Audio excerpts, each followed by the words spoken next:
Bonjour à tous, ravi de vous retrouver, j'espère que vous allez bien. Aujourd'hui je vous propose de nouveaux conseils pour votre jardin, avec ici ce fuchsia qui est normalement rustique et qui malheureusement cet hiver a un petit peu gelé, il a perdu toutes ses feuilles. Donc l'idée aujourd'hui, on est en toute fin d'hiver, c'est de lui redonner un petit peu de vigueur pour qu'il reparte de plus belle au printemps. Pour commencer, petit retour quelques mois en arrière, l'été dernier, pour voir en fait comment fleurit le fuchsia. C'est important pour comprendre en fait la taille qui est à effectuer. Alors on le voit bien ici, les belles fleurs pendantes de cet arbuste apparaissent en fait sur les pousses de l'année, que l'on repère ici facilement d'ailleurs, à leur couleur vert clair. Alors première leçon importante à en tirer, c'est que la floraison a donc tendance à se concentrer sur le pourtour du fuchsia. Et puis le second point, c'est aussi que le centre de l'arbuste est bien trop dense, ce qui fait qu'il se retrouve en fait privé de lumière, totalement.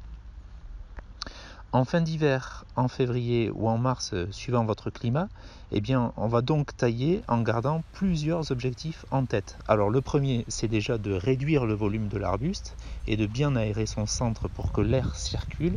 Accessoirement d'ailleurs, ça limitera les maladies et la production de bois mort. Et puis deuxième chose importante, on va favoriser la ramification, ce qui va donner en fait une meilleure floraison plus tard dans l'année. Alors j'insiste bien ici, si votre fuchsia a commencé à redémarrer et à produire ses nouvelles pousses, vous pouvez ranger votre sécateur, c'est trop tard pour le tailler. On passe maintenant à la pratique. Alors première étape de cette taille, j'utilise ma cisaille à haie pour redonner une forme arrondie. Alors surtout, il ne faut pas avoir peur de tailler. Vous voyez que pour ma part, je rabats assez sévèrement tout ça pour bien égaliser et obtenir en fait une forme qui soit plus compacte et puis plus harmonieuse aussi. On se concentre maintenant sur l'intérieur de la ramure.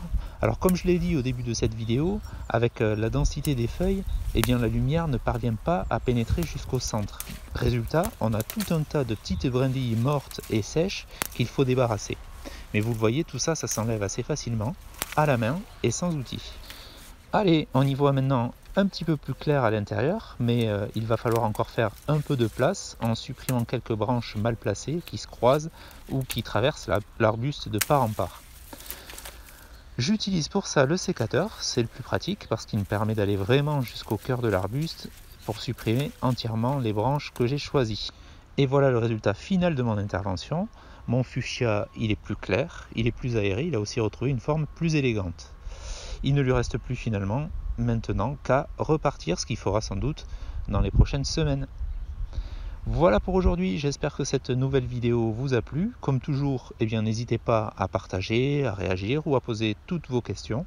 On se retrouve bien sûr très vite. Bon jardinage à tous, bye bye.